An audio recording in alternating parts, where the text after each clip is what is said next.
Hello. Hi, Rebecca. It's Beatrice. Hi, Beatrice. It's Rebecca. How are you? I'm good. Yeah, I'm sitting on my squeaky chair again, Okay. squeaking away, and I think that's Beautiful. probably all I can tell. Not that much has happened in a way. That may be enough. Yeah. What about you? Blimey. Well, I don't have a great deal to report because life progresses in the same way, really, essentially. I Mm-hmm. have gone full summer outfit because it's been sunny the last few days. I'm like full on, it's summer. I'm getting out my new summer clothes and it's happening, and that has persisted even when it's not been so sunny and warm. I'm still in summer in terms of my wardrobe. Yeah, I'm still transitioning. I'm still not quite Well, there. that's wise, because I go out and then I'm freezing, and then I'm just whining about being cold. You Yeah. know, it's tough having to go for walks with me, but Toda had a lot to put up with whether I'm the right temperature, whether I've picked the right season to dress for, but it's okay. And I'm also really thoroughly enjoying Roisin Murphy doing performances of her songs in her living room on her Instagram and YouTube feed. Ah, So I've been enjoying that as well. I don't know who she is, which is Well, I mean, probably shame on you, Beatrice terrible. Balin, because Yeah. she's marvellous and you need to discover her now. Okay, I shall And I do. feel like, we've known each other all these years and I should have been telling you about Roisin Murphy, really, instead Well, of all the other things we've talked about. yeah, but you can't, some things I should try and figure out myself, but obviously that one slipped through. that one, that one I clearly needed to tell you about. Well, she's fabulous. Okay. That's really all you need to know. She's fabulous. Her music is fabulous. Her dancing is fabulous. Her performance in a living room is fabulous. And she wears amazing clothes. That's everything, really. And I really enjoy that, it's in her living room, but she does like swirly backgrounds, but you get kind of living room plus exciting backgrounds swirling around. So it's an interesting kind of quotidian plus fantasy world that she's inhabiting. And I appreciate her taking the time to do this during Mm, this time. yeah. But also, I like it that she puts on the full outfits, and she'll also, because of course, like you only get, like a sort of certain view because of the camera. So she can only stand up if she's further back from the camera, but she'll come forward and duck down and come up with a different headdress on it. So that's something I appreciate and is very good fun. Yeah, that sounds Or very she'll good. kick her leg up so you can see her shoes or her Mm. boots, which I also appreciate. So I recommend it to you. Yeah, it sounds very It's good. it's super fun and enjoyable. So that's my recommendation for Thank you. you. Doubly since I now know you don't know her. Yeah, okay. Thank you. I'll think of a So recommendation myself. please yes, please recommend to me too. Yeah. Not Yes. today. I have to Not think. today. Have Not a think today. first. Today's Prepare yours yes. mentally and physically Yeah. to give a recommendation. Yeah, I will do. Will do. Oh, and I should tell you as well, just on the theme of music, that I've been asked, there's this really nice French label, Bonhomme, which I really like them. They do lovely scarves that are like the cosmos, or they do these ones that are so beautiful that, the ones that are vintage sort of spy maps. Oh yeah. And they've asked me to do a playlist for them. Oh, that's nice. I know, isn't that fun? That's I've never very been asked to do a nice. playlist. Yeah. So I've been thinking about that, which is very good fun. And I'm thinking like mellow, because as you know, I do like big bass and Yeah. rap. But I feel like that's probably not the right vibe Yeah. right at the moment. How So I'm many thinking mellow, how many do you need to come up with? like 15 to 20. Oh, that's quite a lot. It's quite a lot. Mm. But I've already written a list of possibles and I'm going over that. Okay. Yeah, as I say, I'm thinking mellow, because I never go very mellow, but I'm going to the mellower end of my Your choices in the spectrum. world. I'm going to my Stevie Wonder realm, Well, I look because I forward love to Stevie. to seeing or listening to your list. Well, so do I once it's done. Yeah. I've got to do it, but that's fun. More Yes. recommendation. Yes, more recommendations. Yes, you're going to have to come up with 15 or 20 Yeah. maybe then. I've also read your other recommendation. Oh my blimey, have you? What did you think? Oh, I thought it was devastating. Isn't it though? Yeah. It's sad. Yeah, it's Yeah, very because it's sad. one that is Virginia Woolf. I'm not a Virginia Woolf fan per se. No, neither am I. No, but I think that it's really fascinating what she writes about clothes and how kind of tortured she is. Like she's Yes. clearly so interested in them, and I think I feel like I'm an outside to her view on clothes because I just love them and I've always loved them, and they're not something that really torture me unless I'm torturing myself because I want something so much. So I find it fascinating and, as you say, a bit devastating, this short story, The New Dress, and Lisa Cohen's amazing article as well. I'm not sure I've been tortured by clothes as such, but I can sympathize with Mabel. Poor Mabel. Because I have been to places where I felt I hadn't quite pitched it right. And that is not very nice if you can't go. And maybe, I mean, in this instance, it sounds like all the people that are at the party she's going to with her dress are not very nice. No, it's really, well, it's so poignant that she's called Mabel Waring. Yes. First of all. And it's so devastating, that first line. Let me find that first line.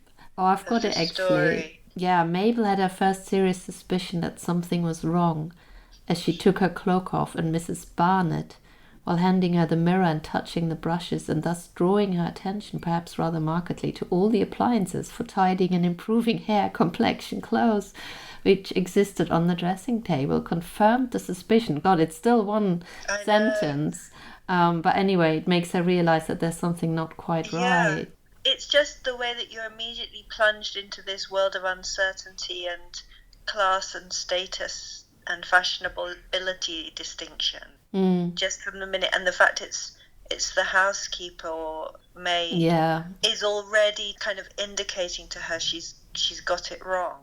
Like before she's even gone in and seen any party guests or the hostess. Yeah, that's true, because normally when I had these experiences, it only dawned on me, you know, when I saw everyone else, but not before.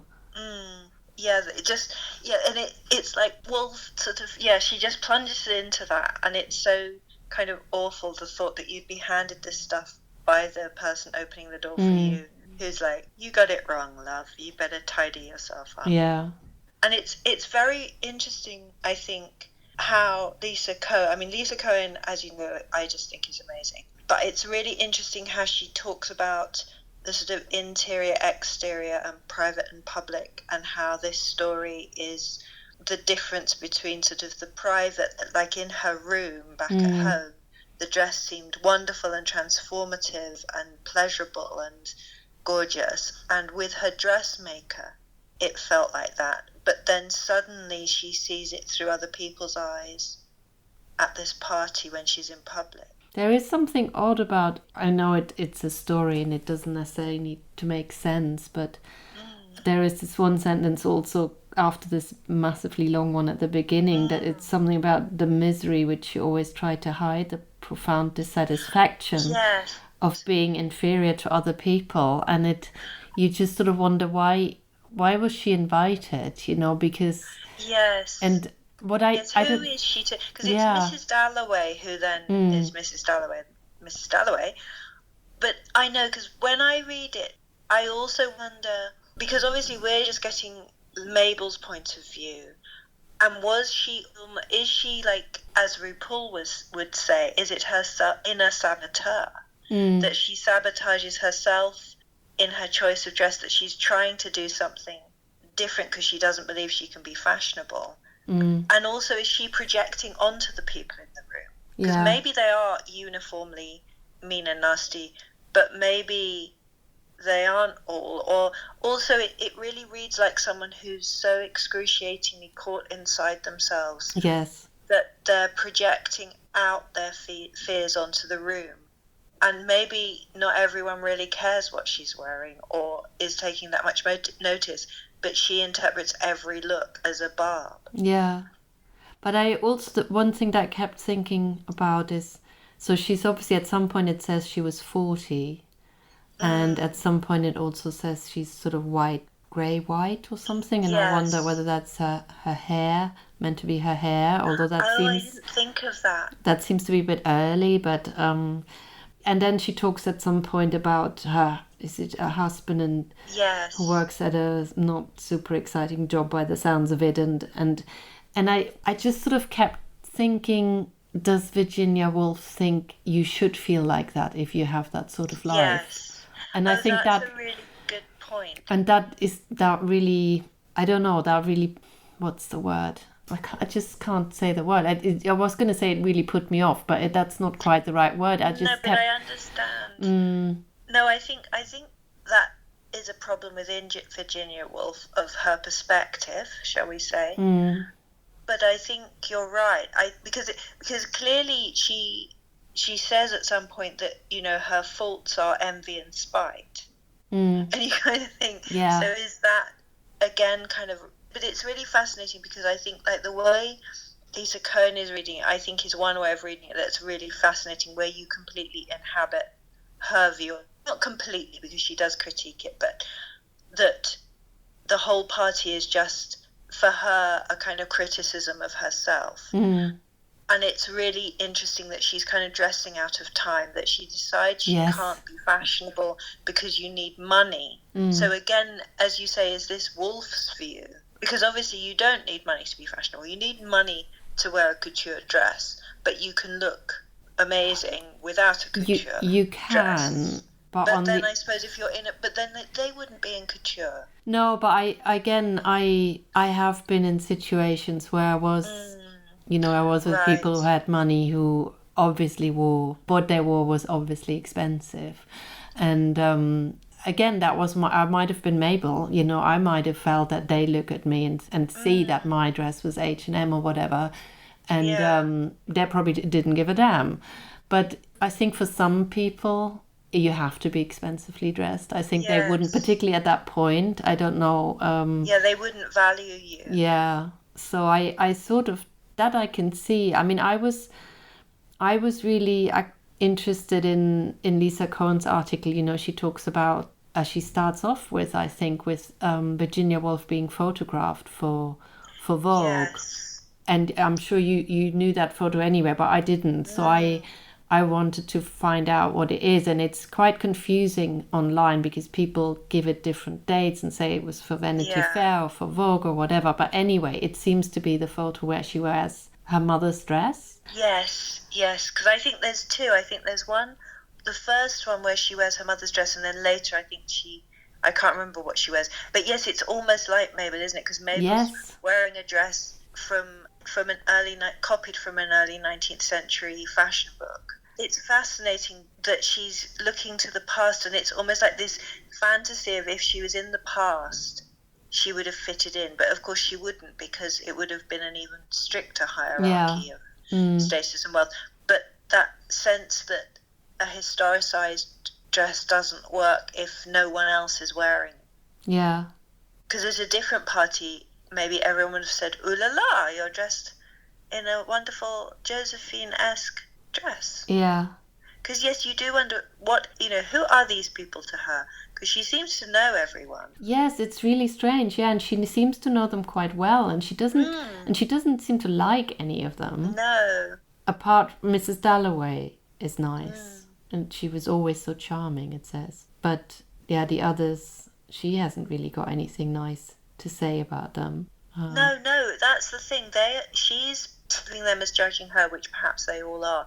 But yes, she's definitely judging them as well. It seems like a very bad match. But it is so fascinating, and it's interesting because when I read the story before I'd read Lisa's article, it really made me think of Simmel. So it's really funny that Lisa Cohen quotes Simmel, because it's so much that sense that fashion is about including you within a group, but really importantly excluding everyone else outside that group. And that she is wearing a historicized version of fashion or of dressing, which would definitely work in some circles even then, but which is completely wrong for the place she's going. And you think, is it that she really didn't think it through and really thought this can compete, or kind of what was her sort of expectation? Did she feel like wearing this dress that was copied from her mother's fashion history book would somehow wow everyone in the room, and they'd think, my goodness, you've shown us a new way of dressing that is so much better than current fashions? Do you know what I mean? Or did she sabotage herself that it was always going to go that way as soon as she got in the room with them? Yeah, I mean, it does sound like this is not the first time she had this experience. That's true. And what I found interesting that she says a few times, at one point, sorry, my stomach is really grumbling, you probably can hear that. Can't. At some point, she calls her own blood water sprinkled. Yes. And so then, is she meaning the others are... And weak-blooded. And then she says she uses water again at some... Water veined.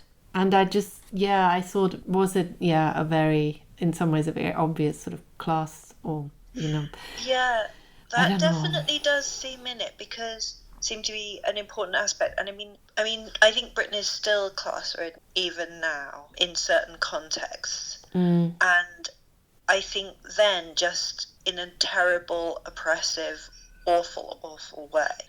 And so it is almost like she's the poor relation, because she says about, I can't remember exactly what it is, but like her husband, it's like there's nothing terrible in her family, but there's nothing kind of really outstanding. And this thing that she fantasized about, being married to Sir somebody or other and living in India and being very grand. But of course she married Hubert, who's just, it sounds like middle class. And it seems like there's this feeling of dropping slightly in the social scale, not staying the same generationally.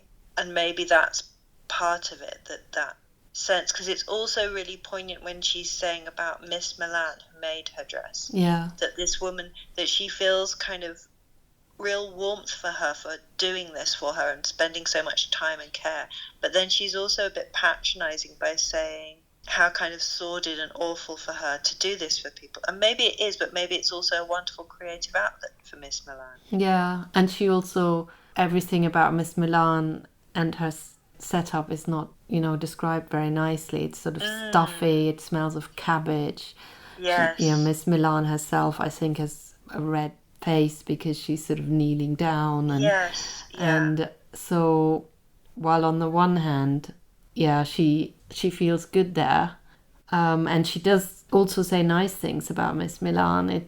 She definitely does. Yeah. But do you think she feels superior to Miss Milan? I think so. She feels better in that context. And also Miss Milan is the dressmaker, so she can't really say, oh my goodness, your choice of this yellow dress is just dreadful. She's being paid by her, so she can't... Yeah, she's fulfilling what Mabel wants. Do you know what I mean? Yeah. It's not like she's not visiting Poiret or someone who's going to be like, this is my creation. So there's also a status relationship there that she perhaps feels more comfortable with than going to Mrs. Dalloway's and being aware that she's not seen as equal. Yeah. And it's just also that she sort of keeps saying to people, she keeps putting herself down. Yes. And almost like fishing for compliments that never come. Yes. And every time she does it, I think it happens like 3 or 4 times. You think, don't do that. It's just not. It's just not going to help you. And then there's another. I mean, a lot of it is just really devastating. I think there's one sentence where one person doesn't say anything, I think, or nothing nice, and she says, if he had only said, maybe you're looking charming tonight, it would have changed her life. It would have changed her life, and it's just. It's also like, if she'd gone in there and thought, okay, the housekeeper or maid is being rude to me, and some of the people in this room don't like my dress, but I love it, so I don't care. Yeah. She could have had a different experience, but that's a level of confidence that she clearly doesn't have, and also perhaps would be really hard to have in that context because of the class and status division, however big or small it may have been. But I think it definitely does link to Woolf, and like you say about her wearing her mother's dress, so a dress that's an antique and links to her family. So she's almost like trying to say, don't judge me on current fashion. She's always it's almost like she's anticipating criticism and trying to short circuit it in the way that Mabel is kind of trying to short circuit it, but in a kind of perverse way that has the opposite effect. Yeah. Because I think Woolf, it's like really interesting what Lisa Cohen talks about this idea of frock consciousness that Virginia Woolf talks about. Although I have to say I hate the word frock used other than to describe the correct garment. They call that, because I always feel like that's a way of kind of saying, oh, it's just frocks. It's nothing important. When actually it's super important, and I defy you not to say it as super important. But she's clearly tortured in that she does find fashion really interesting, but simultaneously thinks she shouldn't because she's a bohemian intellectual woman and shouldn't. Because in a way it reminds me of like Thomas Carlyle and Sartor Resartus in the way that he's this super serious Victorian historian, which rhymes, but that he's clearly fascinated by fashion, but also is kind of thinking, this is just all too silly, so why are we doing it? Even while he's saying, you are what you wear, and etc. And it's that, I think there is a kind of British or English thing of being fascinated but being quite mean and about fashion at the same time, kind of self-punishing for being interested in a thing that you believe you shouldn't be. Yeah, I guess it's particularly difficult, I guess, for a woman as on top of everything else. I also, from Lisa Cohen's article, it also sounded a bit like there was a financial thing as well, though, that she felt more comfortable when she had more money, and that she's had a fall in status which has made everything harder. No, it's very sad. It's also interesting. I chose a sad That's story. okay. I hadn't read it, so it was really good to read, and it's interesting also what she chooses to give Mabel as a dress, Virginia Woolf. I mean, to denote unfashionability, which is yellow. That must be just such a no go, and this very high waistline, I guess, at a time when the waist is totally somewhere different. Yeah. And I guess it is almost like she's given her a bohemian look. Yes, I guess. Which is linking to her own style more. And I think that Lisa Cohen, reading it in terms of not that Mabel Waring is gay, but as fashion in relation to sexuality and then secrecy of that and of something hidden between this kind of private and public, and kind of your private identity suddenly being made public. And I do think, one of the things that I find most compelling and have done over the decades with my own research is this thing of how do women become public in the 20th century, well, kind of late 19th and into the 20th century. Like, how do you negotiate being out on the street or being at parties alone or being in a shop, when previously, if you did any of those things, you were either working class and therefore deemed outside the realms of respectability and everything else, or you were a sex worker. And like, how do women become modern and become part of the public world? And I think that's something even now we're still, you can run up against. Yes, definitely. That sort of attitude of why is a woman in this particular sphere, and why, that you have to dress a certain way to negotiate certain, professions and things to be taken seriously, rather than just you automatically are if you're a man. Yeah. Oh, poor old Mabel. Yeah, poor old Mabel. Yes. Yeah. But I like it that the very last line, she wrapped herself round and round and round in the Chinese cloak she had worn these 20 years. That sounds a bit more promising, her exit. Yeah. Because it feels like she's wrapping herself back up in something that she feels more protected by. It sort of does, but then I also thought, oh God, her cloak is really old as well. And, Yes, I suppose. Yeah.